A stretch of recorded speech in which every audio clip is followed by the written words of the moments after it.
Sa buhay natin, may mga lugar na dinadaanan lang natin. Pero may mga lugar na kailanman hindi natin malilimutan. Yan para sa akin ang Marinduque.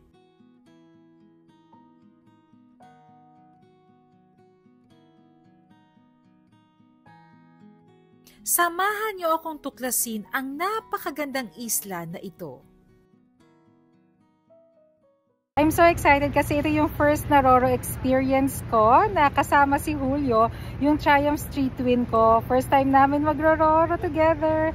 I'm so happy and we're bound for Marinduque. Nagsisimula nang pumasok yung mga kotse, yung mga four wheels muna inuuna nila. Yung mga motor dito raw sa may harapan, medyo kinakabahan ako kasi nga first time kong isasakay yung motor sa Roro. Pero sabi nila, safe naman daw kasi di naman maalon dito sa Port of Lucena. And more or less 3 hours yung biyahe natin going to Balanacan Port sa Marinduque. Umalis kami ng Quezon City ng hating gabi para makaiwas sa traffic. Pero traffic pa rin ang inabutan namin sa Star Toll kasi may ginagawa.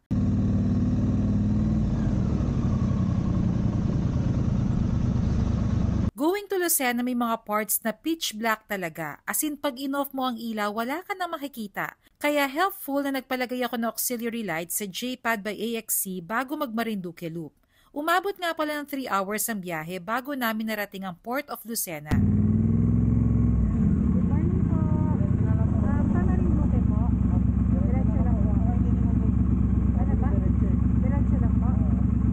Pagpasok ng terminal, sisingilin kayo ng 65 pesos para sa terminal fee. Yan. So akala namin maghihintay pa kami until 4:30 pero turns out doon pala sa may dulo meron na palang Star Horse. So we can start boarding para makapag-relax na rin tayo. And pagbuka ng sikat ng araw, nasa Marinduque na tayo. Bago nyo isampa yung motor sa barko, kailangan nyo magbayad ng pamasahe sa Roro na 1,081 pesos. Kasama na nga pala dito yung bayad para sa rider. Madulas nga pala yung papasok sa barko, kaya make sure na yung hihintuan nyo doon sa wala na mga nakausling bakal. So yan si Julio, safe and sound. Dito sila sa may bungad lang ng Star Horse. So isa kami sa mga unang makakalabas mamaya. Super excited to see Marinduque. Pagod, walang tulog, pero ewan ko ba, hindi ako makaidlip sa Roro. Hinintay ko ang bukang liwayway. Bagay na hindi ko nagagawang pagmasdan sa Maynila dahil sa patong-patong na responsibilidad, mga bagay na kailangan gawin. Nang mga sandaling ito, ang tumatakbo sa isip ko, bakit nga ba ako laging nagmamadali? Bakit nga ba hindi ako tumitigil para pagmasdan ng mga bagay-bagay tulad ng pagsikat ng araw? Eto nga pala yung Star Horse. Actually, may iba't iba pang mga shipping lines na papunta ng Marinduque, pero ito yung pinili namin kasi based sa mga reviews, eto yung isa sa may pinakamagandang service. As you can see, meron silang air-conditioned na area, meron din sila ng open air, and nakakatuwa kasi meron silang on-board na canteen na pwede kayong bumili ng mga refreshments, coffee, drinks, and meron din mga noodles at mga chichirya. Eto naman yung kanilang CR, malinis at air-conditioned pa, o diba? Mababait din yung mga staff ng Star Horse. Tinali nila na mabuti yung motor and yan nga sinapinan pa nila ng karton para hindi ma-damage ng tali yung motor namin. Ayan, nakita na natin yung Marinduque. Ay, Marinduque. Ikutin ka namin mamaya. Sa Maniwaya, mas maganda mga. Eto na, nakadaong na kami. Lord, please, safe ride.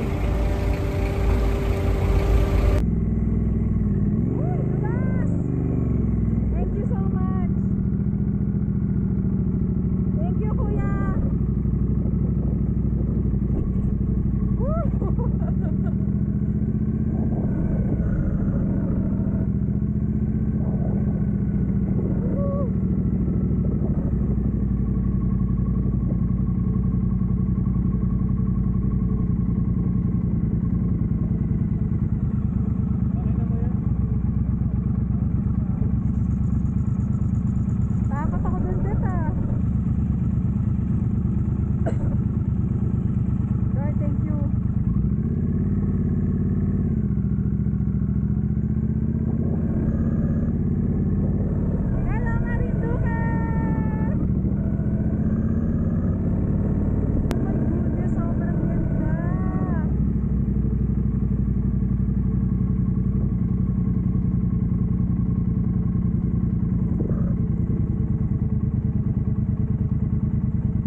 Paglabas pa lang ng port, twisties na agad ang sasalubong. Kaya sa mga mahilig sa corners, sigurado ako ma-e-enjoy nyo dito sa Marinduque. At hindi lang basta twisties ha, twisties with a fantastic view. By the way, we left Port of Lucena before 5 a.m. Then dumating kami sa Port of Balanaca ng 8 a.m. Then from port area, dumiretso muna kami sa Balar Hotel and Spa sa bayan ng Buwak. Dito kasi ibababa muna namin yung mga gamit and syempre para makapag-breakfast.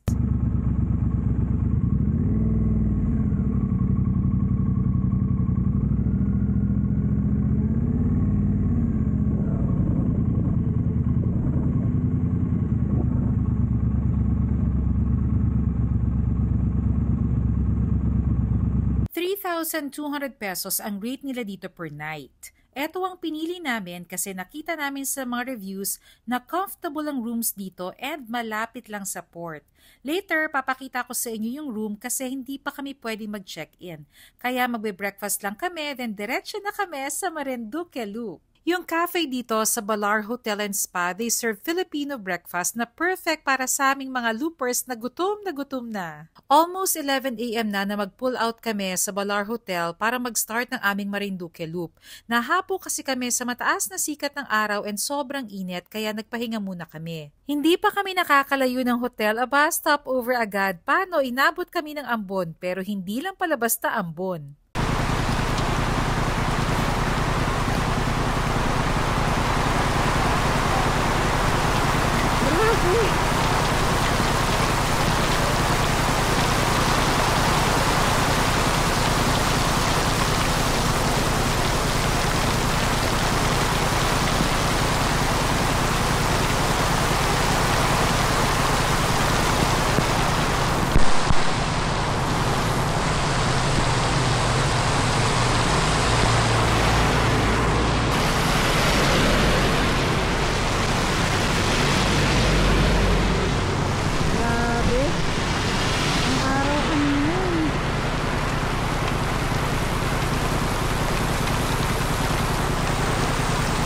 Tama ka dito, dapat nagdala ako ng extra na lang.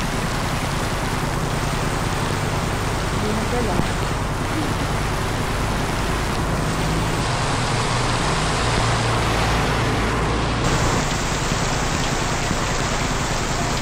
Yan, sa inabot na kami ng malakas na ulan.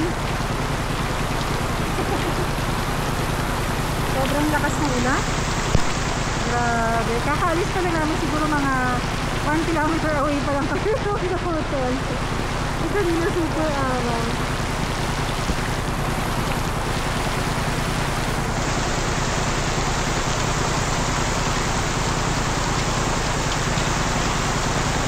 Grabe.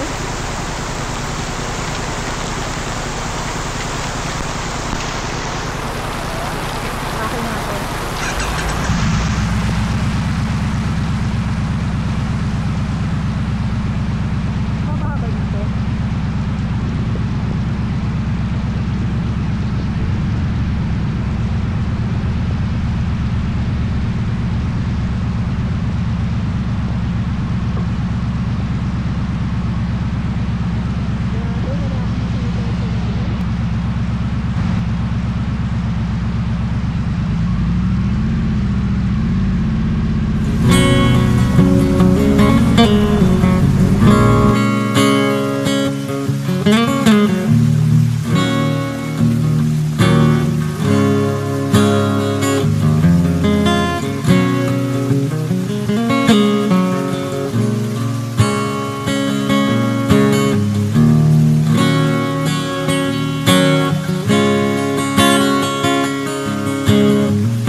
bumuhos yung ulan, tapos umaraw, tapos bumuhos yung ulan, tapos ngayon umaaraw na naman. Ayaw na namin tanggalin yung jacket.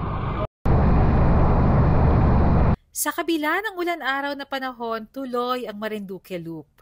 Bumiyahe pa kami ng ilang kilometro. Pagdating namin sa sunod na bayan ng Gasan, napakataas naman ang sikat ng araw. Kaya tinanggal ko na rin yung raincoat ko and binalik ko na rin yung shades ko. Ito nga pala yung Aroma Beach sa Barangay Pinggan, Gasan. Grabe, ang ganda ng paligid dito. Pero patikim pa lang pala ito ng napakaraming magagandang tanawin sa Marinduque.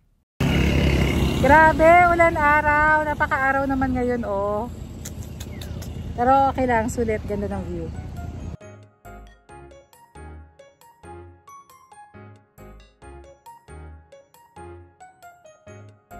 After ng Gasan, dinaanan namin ang bayan ng Buenavista bago kami nakarating sa Torrijos. Actually, yung sinadya namin dito, yung kanilang palengke para sana bumili ng kanilang bibingka. Yun nga lang dahil tanghali na kami, wala na silang bibingka. Sayang! Buti na lang, very near lang sa Torrijos Public Market yung Ludis Halo-Halo na isa sa mga nasa listahan ko ng must-try places to eat in Marinduque. Ito yung Ludis Halo-Halo na dinayo pa namin dito sa Barangay Poblacion, Torrijos. And alam nyo ba, since 1986 pa sila gumagawa nitong kanilang special na halo-halo at ang kanilang special ingredient dito, yung kanilang homemade ice cream. Tikman natin. Sarap! Sulit. Dito nga pala sa Torrijos, yung isa sa mga favorite ko na twisties dito sa Marinduque. Lalo na yung part sa Barangay Tigui. Ang ganda ng daan, aspaltado, malawak, twisties after twisties rin dito. Kaya dapat always keep your focus and keep your eyes on the road. I'm sure ma-enjoy nyo rin dito. Ang breathtaking kasi talaga ng view. Ganda rin ang mga puno na ito na napapangiti talaga ako pag nadadaanan ko.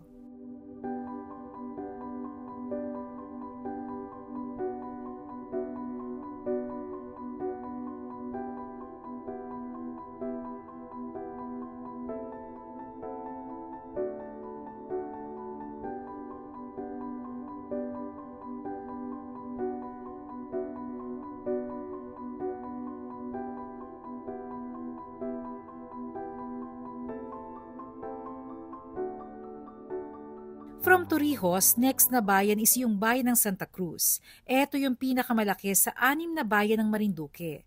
Dito rin sa Santa Cruz matatagpuan itong next na stopover namin.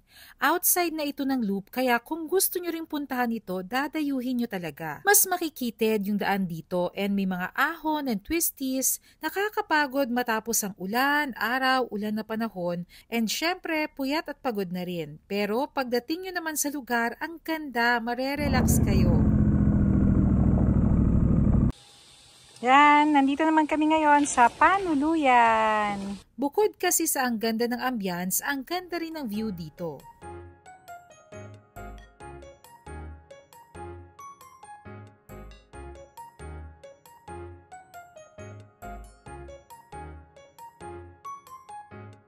From Santa Cruz, pabalik na kami ng circumferential road papunta sa bayan ng Mugpog kung saan naroroon ang Port of Balanacan. Kung matatandaan nyo, dito na rin kami galing kanina. Ibig sabihin, pabalik na rin ito sa Buwak kung saan kami naka-check-in. 3.5 hours lang, kaya nyong matapos ang Marinduque Loop without stopovers. Yung buong loop kasi covers approximately 140 kilometers. Pero dahil napakwento kami sa mga stops namin, hapon na rin kami nakabalik ng hotel. Eto nga pala yung Luzon Datum na must-see pag nagpunta kayo sa Marinduque. Sadly, ginagawa ito ngayon to give way for better facilities. Eto nga rin ang dahilan kaya siguradong babalik ako sa Marinduque kasi gusto ko talagang marating ang Luzon Datum. Actually, kaya namin pinili ang Marinduque Loop dahil nga gusto naming marating ang lugar na ito. I watched so many videos about this place. Di bale Marinduqueño, siguradong babalik kami ng Marinduque. Mabuti na lang din nakausap ko yung kaibigan ko na taga Marinduque. Tinanong niya kung napuntahan daw ba namin yung Dampulan Seawall kasi maganda raw doon. Kaya bukas, mag-half day loop pa tayo para puntahan ang breathtaking view na ito sa Dampulan sa bayan ng Torrijos.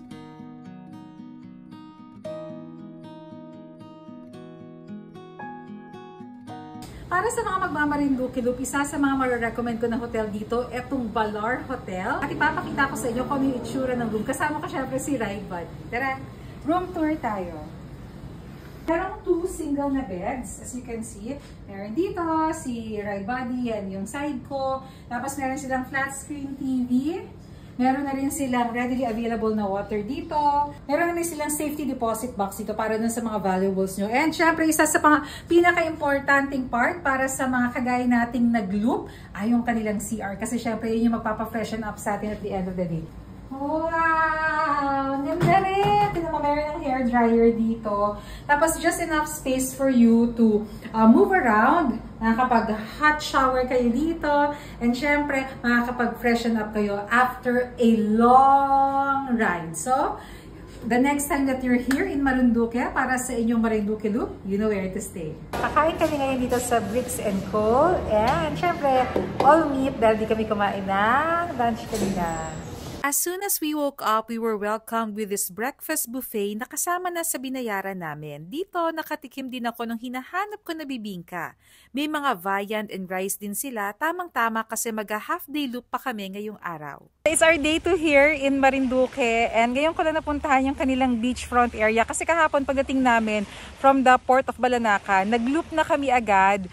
Kaya naman di na ako nakapunta dito sa kanilang coastal area. But now that I'm here, mag-isa lang ako, super peaceful, ang ganda. It reminds me of the many beautiful places in the Philippines, yung mga beaches na napuntahan ko.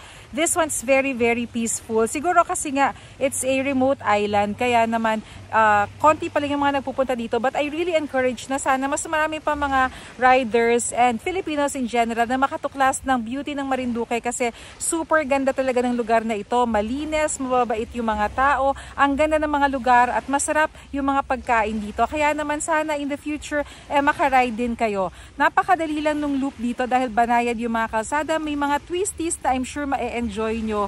Kaya naman tandaan kung nakaya ko, kaya nyo rin. Tara, ride tayo. Ganda! Ganda dito! Super calm and peaceful. Ang ganda ng Marinduque. Punta naman tayo ngayon sa seawall. Naka-ready pa yung shades ko kasi masisilawin ako sa kalsada. Pero tingnan nyo. Super rainy! Ready na? Step? Ready na! Ready na? Si Ru kasama natin. Local dito sa Marinduque.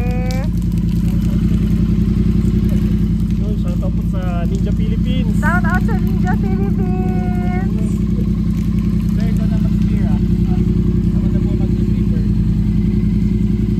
Okay, let's go. Ayan, kahit maulan, tuloy ang ride kasi pabalik na kami ng Manila. But gusto talaga namin makita yung seawall. So let's do this. Ulan, araw, ulan na naman ngayong day 2 ng Marinduque Loop namin. Buti na lang, sinamahan kami ng isang local dito para sure na hindi kami maliligaw going to the seawall. Tips sa mga pupunta dito, ito kasing seawall kung makikita nyo nasa baba ng mapa. Kaya kung yung circumferential road ang susundan nyo, maaaring ma-miss nyo rin ito.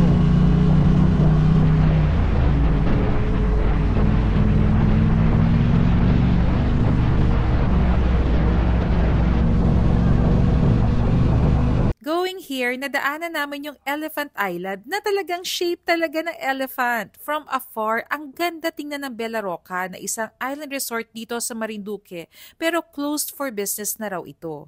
Anyway, ma-enjoy nyo rin yung twisties going to Dampulan kasi maganda ang daan and wala kayo masyadong makakasalubong sa kalsada. Ang isa pa pala sa nagustuhan ko dito sa Marinduque, walang traffic. May build-up lang sa Balanacan Port pagkakadaong pa lang ng barko kasi sabay-sabay naglalabasan yung mga galing sa port. Ang palatandaan na malapit na kayo sa seawall, itong mga baka. Kaya ingat sa pagmumotor kasi bigla-bigla silang tumatawid gaya nito, oh.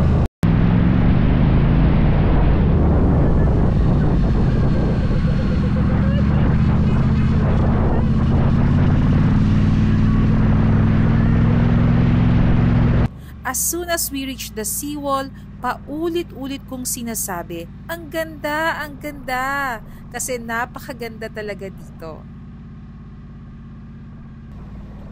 Oh, sobrang ganda. Buti pumunta tayo dito bago bumalik ng Manila. Grabe guys, dapat mapuntahan nyo to. Super ganda. Sa sobrang ganda, paulit-ulit ko tong inikutan.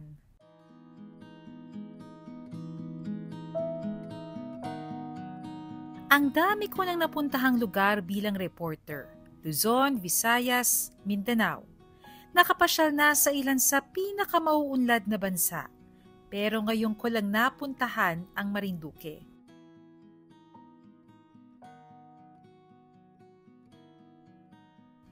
Bakit nga ba ngayon lang kita natuklasan? Bakit nakukubli ang ganda ng lugar na ito? Bakit bibihira pa ang mga turista dito? Hindi ko alam ang sagot. Pero alam ko, panahon na para matuklasan, Pilipino man o dayuhan, ang angking ganda ng islang ito.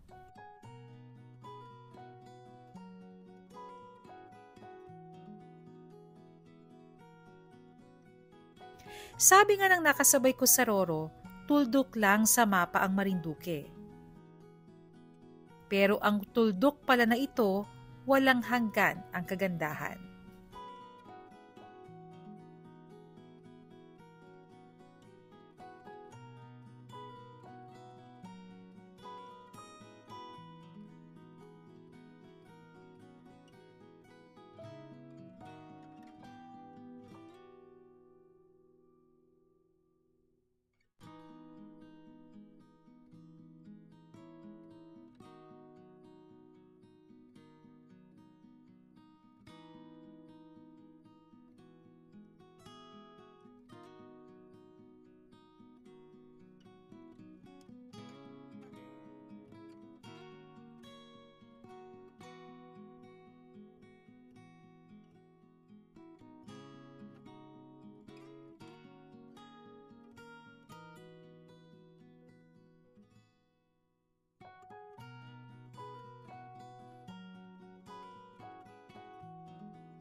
Ito naman yung tinatawag na Makulilis Peak, na isa palang active na volcano dito sa Marinduque. Ang ganda ng view. Kanina gusto ko mag-stop doon, kaya lang nasa twisties kami and medyo makitid yung kalsada.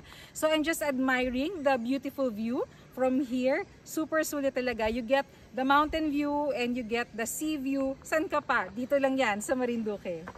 Hello mga kapuso! Time naman para explore ang mga pagkain unique dito sa Marinduque. Nandito tayo ngayon sa Casa de Don Emilio at balita ko ang mga pagkain dito, mga pagkain unique dito sa Marinduque. Excited na ako. Itong restaurant na ito is over a century old, so more than 100 years na ito, but still standing strong. At yung ilan sa mga decor dito ay mga antique na. So check out natin at tikman natin ang kanilang mga napakasarap na putahe dito sa Marinduque. Ito pa lang sa kanilang stairs, meron na talagang antique feels, diba? Para dun sa mga mahilig sa mga Filipino na mga inspired houses, ito ang alam kong ginugos niya. Tara, akit tayo. Anong sarap ng pakiramdam na meron pang mga old houses like this, na nagsaserve ng mga masasarap na putahe. And tingnan nyo naman yung paligid. Di ba ang ganda? Kasi ito yung mga hinahabol natin ng mga designs. Pag gusto natin ng mga Instagrammable, ng mga photos. Dito, nako, super dami. Halos lahat ng corners Instagram worthy. Ito nga pala yung sinasabi kong ilan sa mga unique na designs nila dito. Ito, sa mga may-ari pa raw yan dati, nagstay pa rin yung kanilang mga furniture like itong aparador, and then meron sila ditong cupboard kung saan nakalagay yung mga kubyertos and mga other things. Kunyari, minang haharanan sa'yo, tapos dudungaw ka lang dito. Anyway, ang gusto kong ikwento sa inyo, yung kanilang mga pagkain dito, meron sila nung tinatawag na ulang-ulang, yan yung kanilang shrimp and buko soup na tinikman natin. Meron din sila dito yung tinatawag nilang dinilawang manok sa gata. So, meron yung luya. I love ginger kasi very, very flavorful. And meron sila yung tinatawag na kinagang, local crab yan na unique dito sa Marinduque. Tikman natin yung ilan sa mga putahe niya. Sis po. Oh, Kilala ito ko yung nga po kami pala dito eh. Ano yan? Ginilawang manok. And ito yung kinagang. Oh my goodness, Step. Uy, tama ako ng order. Eh, hindi man kinagang talaga. Kinagang. Oh, grabe. Ay, grabe, winner to. Oh, talang kanin. Ano ba? Fiesta sa Marinduque, mga kapuso. Bila-bila festival. Kailan itong bila-bila? Ito, titikman ko na. Chicken. Parang curry. Sobrang winner. Yung curry naman, may ano kasi yun. Sana turuan ako paano gumawa nito. Ano ba kami ng curry sa... Ito naman yung kinagang. Sorry manok. Sarap din. Rafa, magugustuhan mo to kasi you love crabs. Winner. Yan, ito yung ulang-ulang. Ako itong ulang-ulang kasi dito lang daw yan sa Marinduque. Sarap nga siya. May secret, oh. Ano siya? Buko. Wow. Ito yung soup. Tikman natin. Yung mga... Yung mga mascara pa yun. Mascara ng ano yun. Sobrang sarap. Ang sarap. Sarap. Sarap talaga kaya. Oh, sorry. Good for one yung in-order ko. Makiki-ano na lang sila. Amoy na lang pala. Sarap. Winner. Uy, turuan nyo naman ako kung paano magluto ng pagkain Marinduque. Palubog na ang sikat ng araw, hudyat na kailangan ng umuwi pabalik ng Maynila. Pero hindi kumpleto ang pagbisita sa Marinduque nang hindi nakakabisita sa simbahan. Kasama talaga sa itinerary ko itong Boa Cathedral kasi century old na talaga itong church nila and sobrang amazing. Pagpasok pa lang dito sa entrada, I was filled with so much awe kasi napakaganda talaga ng place. And I couldn't miss this opportunity kasi isa talaga akong practicing na Catholic. And araw ng linggo ngayon, ayoko makamiss ng opportunity na magpasalamat sa Panginoon para sa lahat ng blessings na binigay niya and ginawa niyang safe yung ride natin dito sa Marinduque. Sana kapag kayo ay papasyal or kayo ay Marinduque Lupren, please include the Boa Cathedral sa inyong itinerary and be amazed at how beautiful this church is. Hulas na to the highest level. Pauwi na kami ng Manila. Thank you so much Marinduque. We had so much fun here and babalik kami, maghihikayat pa kami ng marami pang mga tourists from Manila and other parts of the Philippines para bisitahin na inyong napakagandang probinsya. Sinesecure nila to make sure na kahit umalog-alog, pero very stable naman na ang Roro, natali nila to make sure na syempre protected yung motor natin. Yan. So nilalagyan din nila ng ganyan, ng karton, para nga naman hindi ma-damage yung upuan and other parts ng motorcycle. By the way, sa mga gustong makatulog ng mas mahimbing sa biyahe, may mga barko ang Star Horse na may mga higaan tulad nito. Ito ang nasakyan namin pabalik ng Manila. Yan, yan ang itsura ng bed.